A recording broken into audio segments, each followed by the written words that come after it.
क्या आपको लगता है कि जो आम आदमी पार्टी की और अरविंद केजरीवाल की मांग है कि स्वर्णकांता शर्मा को रिक्लूज कर लेना चाहिए, क्या इस मांग को मान लेना चाहिए था? क्या आपको लगता देखिए, है मैं कि ये सही समझता हूं मांग है? कि मांग करने का भी अधिकार है। पहले बापू से ही शुरू कर लेते हैं। सबसे पहले बापू की फोटो अगर किसी राजनेता ने अपने यहां से हटाई थी तो वो अरविंद केजरीवाल जी थे। अब बात आती है कि लीगल कौन कौन से राइट्स हैं। लीगल राइट्स उन्होंने अपने अख्तियार किए कि मुझे जज बदलना है, लेकिन जज ने परमिशन नहीं दी, सुप्रीम कोर्ट ने परमिशन नहीं दी। तो मैं समझता हूं कि लीगल राइट्स में, फ्रेमवर्क में जो भी काम है वो करना चाहिए उनको, इसमें कहीं पर कोई दो राय नहीं। लेकिन दोनों चीजें, अगर वो आशंका जता रहे हैं, निष्पक्षता जता रहे हैं, तो ऐसा नहीं है कि हम बाकी सबको क्लीन चिट भी दे सकते हैं। जिस तरह के फैसले जज लोया के बारे में आए थे, राम मंदिर के जज चीफ जस्टिस साहब ने जो फैसले दिए, सूरत और हाईकोर्ट अहमदाबाद से जो फैसले आए थे, मैं समझता हूं कि उनके ऊपर भी कहीं ना कहीं गंभीर चिंतन की आवश्यकता है कि किस तरह से फैसले आए हैं। ठीक है, फिर भी मैं कहूंगा कि भारतीय न्यायपालिका के ऊपर हर राजनेता को अपना विश्वास करना चाहिए। एक राजनेता थे जिन्होंने बदलने की बात की, उनका बदला भी गया था पहले। लेकिन एक जज साहब थे जिनके यहाँ दिल्ली में टेम्पो भर के नोट मिले थे, उसकी जांच कहां तक पहुंची, देश ये भी जानना चाहता है। लेकिन मैं मानता हूं कि केजरीवाल जी ने हमेशा से जुडिशरी का मजाक उड़ाया है। केजरीवाल जी ने हमेशा से माफीनामे लिखे हैं। मैं दोनों तरफ से समझता हूं कि इनको दोनों को सोच समझ के चलना चाहिए।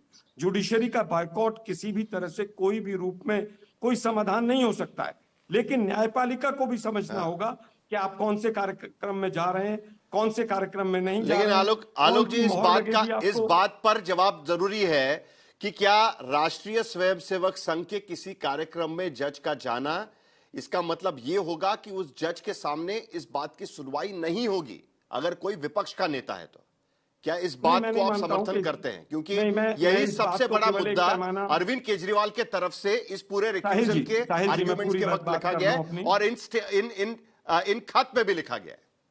साहिल जी, मैं समझता हूं कि केवल एक ये पैमाना नहीं हो सकता है कि केवल इस पैमाने की वजह से आप किसी की निष्पक्षता के ऊपर सवालिया निशान लगा सकें, ऐसा नहीं। लेकिन अगर कहीं हाई कोर्ट में मोदी जी के बर्थडे पे केक काटता है जज कोई, तो तमाम सवाल भी खड़े होते हैं कि भाई आप जिस तरह से आप पॉलिटिसाइज होते चले जा रहे हैं, क्या आप सही फैसले देंगे? ये चिंतन और मनन का विषय है, इसके ऊपर चिंतन भी होना चाहिए, लेकिन जसमीन केवल शाह, एक ये पैमाना नहीं होना चाहिए। कांग्रेस पार्टी भी ये कह रही है कि सिर्फ आरएसएस के जुड़ा होना यह कोई पैमाना नहीं हो सकता, क्योंकि आपका मुख्य आरोप स्वर्णकांता शर्मा पर यही लग रहा था। कांग्रेस नहीं पार्टी कह रही साहिल है कि जी, आप तो कोई ना कोई बहाना ढूंढने की कोशिश कर रहे हैं ताकि उससे आप साहिल जी, निकल मैं सके। बिल्कुल नहीं साहिल जी, गलत होगा कहना। एनी वन रीजन, एक इकलौता कारण है जिसके वजह से हम ये स्टेप ले रहे हैं, वो सही नहीं है। जब आप सारी कड़ियों को एक साथ जोड़ते हो तब आपको कॉन्फ्लिक्ट ऑफ इंटरेस्ट साफ दिखाई देता है। एक बार नहीं, 4 बार अगर कोई जज आरएसएस लिंक्ड इवेंट में जा रहा है। इनफैक्ट एक हफ्ते पहले जस्टिस ओका, जज है, उनका बयान आया था और उन्हें कहा था कि ये गलत है। किसी एक राजनीतिक दल, आप सारी पार्टियों के इवेंट में तो जा नहीं रहे हो, आप केवल एक दल के इवेंट में बार बार सालों साल जाते जा रहे हो और उस इवेंट में जाके ये भी कहते हो कि जब जब मैं यहाँ पे आती हूँ मेरा प्रमोशन हो जाता है। तो ये संदेह क्रिएट करता है कि नहीं। दूसरी चीज, जो उनके बेटे और बेटी को जो इतनी तगड़ी फीस मिली है, जूनियर लॉयर्स हैं, बहुत ज्यादा तजुर्बा नहीं है कि 20-25 साल से बड़े दिग्गज लॉयर्स हैं, जूनियर लॉयर्स हैं। हजारों, टोटल 700 से ज्यादा लॉयर्स केंद्र सरकार के पैनल में है, लेकिन इनके बच्चों को सबसे ज्यादा केस दिए हैं। और कब से दिए हैं? पर ये तो उनकी भी बड़ी आम टाइमलाइन बात है देख ना, लीजिए, क्रोनोलॉजी ये तो देख बड़ी लें, आम तो बात है जब ना। से मिले हैं, हमने कई जब बार से ये देखा जस्टिस हुआ है कि कई बार हमने ये देखा हुआ है कि कई जजेस के बच्चे इंडिपेंडेंटली प्रैक्टिस करते हैं और दूसरे जज के सामने खड़े होते हैं। चीफ जस्टिस के बच्चे प्रैक्टिस करते हैं और वो किसी और जज के सामने खड़े होते हैं। अगर उसमें इसी कोई इशू तरीके नहीं से है कोई साहिल जी। सवाल उठाने लगे। साहिल जी, उसमें भी कोई इशू नहीं है। देखिए, तभी मैं कह रहा हूं कि आप फैक्ट्स को आइसोलेशन में मत देखिए। बात कॉन्फ्लिक्ट ऑफ इंटरेस्ट की तब पैदा होती है जब इन जस्टिस आलोक शर्मा, स्वर्णकांता क्या शर्मा आपको के इसमें दोनों कॉन्फ्लिक्ट ऑफ बच्चों इंटरेस्ट नजर को आता है? तगड़ी फीस 3 मुद्दे तुषार आम मेहता आदमी देते पार्टी हैं रखने और की कोशिश तुषार कर रही मेहता है। उनके बॉस हैं। तुषार मेहता ही देखिए, उनके मुझे बॉस लगता है हैं। कॉन्फ्लिक्ट तो ऑफ जस्टिस इंटरेस्ट के पहले स्वर्णकांता भी शर्मा कैसे उनके साहिल जी खिलाफ कई कोई ऑर्डर मैटर्स दे आए हैं। सकेंगे? कई कंपनियों के पैनल पे कुछ लॉयर्स ऐसे रहे थे जिनके ऊपर बीजेपी और आम आदमी पार्टी दोनों ने सवाल उठाए थे। याद हो तो मैं, आप वर्तमान के सांसद हैं, पूर्व मंत्री हैं और रिलायंस के पैनल पे हुआ करते थे वो, तब भी कहा गया था। तो इस तरह के सवाल उठते रहे और कॉन्फ्लिक्ट ऑफ इंटरेस्ट हमेशा से रहे हैं और उनके ऊपर सवाल उठे जो है।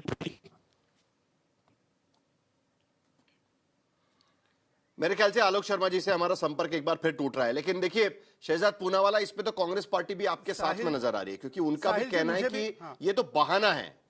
हाँ, देखिए एक सेकेंड साहिल जी, मैं आपसे रिक्वेस्ट करूंगा, मैंने एक सवाल, क्योंकि कॉन्फ्लिक्ट ऑफ इंटरेस्ट पे बड़े विज्ञानी और ज्ञानी बन रहे लोग, एक करप्ट कन्विक्टेड क्रिमिनल के बारे में मैंने जैस्मिन शाह से पूछा, तो वो क्रिमिनल जो 5 बार कन्विक्टेड है उस पर कुछ नहीं बोल पाए। कॉन्फ्लिक्ट ऑफ इंटरेस्ट इनको दिख रहा है, जबकि वो रिजेक्ट हो गए कोर्ट में।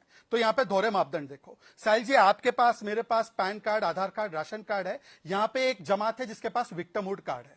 अभी ये बोल रहे हैं कि भाई आरएसएस से जुड़े हुए हैं और उनका प्रमोशन, इनको पता है प्रमोशन जज का गवर्नमेंट नहीं करती। हमारे देश की व्यवस्था में जुडिशियरी अपॉइंट और जुडिशियरी प्रमोशन करती है। सुनिए सर, साहिल, मैं किसी के बीच में नहीं बोला, रिक्वेस्ट करता हूं मेरे समय पर कम से कम संरक्षण देंगे आप। साहिल, मैंने किसी के बीच में नहीं बोला, 2 बार सबकी टर्न हुई है। साहिल, आपका चैनल करोड़ों लोग देख रहे हैं, 2 बार लोगों की टर्न हुई है, मेरे बोलने के बीच में हस्तक्षेप किया जा रहा है। उनकी बात खत्म करने दीजिए जस्मिन, प्लीज। साहिल, ये तरीका ठीक नहीं, आपको बोलने का मौका मिलेगा जस्मिन, उनको अपनी बात खत्म करने दीजिए। साहिल, चलिए साहिल जी, आप जैस्मिन के पास 2 बार गए, मेरे पास दूसरी बार आए हैं, तो जैस्मिन को पूरी छूट थी कि वो बीच में इंटरप्ट करे और मेरे फ्लो को। अभी आप वही चीज कर रहे हैं कि जो आप आम आदमी पार्टी पर आरोप लगा रहे हैं। देश की मैं आपको, आपके पास भी आ रहा हूं ना, आपको भी तो बोलने का मौका मिल रहा है, बोलिए। मैंने आप पर आरोप नहीं लगाया, आप संरक्षण भी देंगे ना मुझे, थैंक यू। साहिल जी, आप तो दिया ना आपको, बोलिए ना। जानते हैं, सब लोग जानते हैं कि हमारे देश की जो न्याय, ये मेरा अधिकार है, कोई मेहरबानी किसी की नहीं है, मैं भाजपा का प्रवक्ता के रूप में। नहीं तो ठीक है ना, तो मैंने तो सिर्फ आपको कहा, क्योंकि आप कहने लगे कि आप किसके पास कितनी बार गए, तो मैंने सिर्फ कहा कि वही आर्ग्यूमेंट तो अरविंद केजरीवाल करने की कोशिश कर रहे हैं, तो आप कह रहे हैं कि वो सही नहीं है, तो मैं आपको बस वही रखने की कोशिश कर रहा था। चलिए,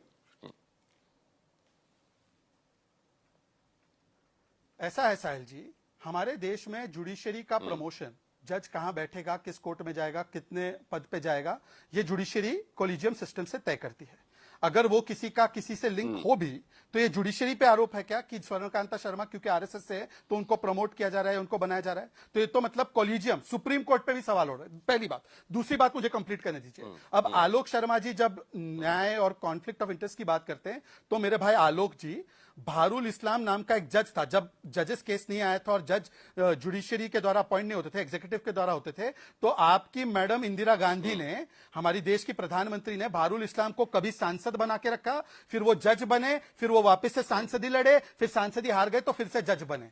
तो कम से कम आप तो कम से कम कॉन्फ्लिक्ट ऑफ इंटरेस्ट की बात ना ही करें। पर मेरा सवाल सिर्फ वो है साहिल जी, और अंत तक मैं पूछता रहूंगा कि अगर स्वर्णकांता शर्मा में उनको कॉन्फ्लिक्ट ऑफ इंटरेस्ट नजर आ रहा है, हिम्मत है जैस्मिन की, तो लालू यादव को 5 बार का कन्विक्टेड बताए, पर नहीं बोल पाएंगे। और इसी से आपको पता चलता है कि इनका स्टैंडर्ड क्या है। इनको केवल एक महिला जज को, अभी महिला आरक्षण भी रोका, और महिला जज को भी टारगेट करना है, क्योंकि एक शराब घोटालेबाज को अपने हिसाब से बेंच हंटिंग करवानी है। ये 1 महीने से सरकार जेल से चला रहे थे, आशुतोष तक ने मुंह ढक लिया था। आशुतोष ने भी बोला था कि ये कैसा आदमी है केजरीवाल, ये बोला था कि नहीं बोला था? 1 महीने से तिहाड़ जेल से सरकार चलाई इन्होंने।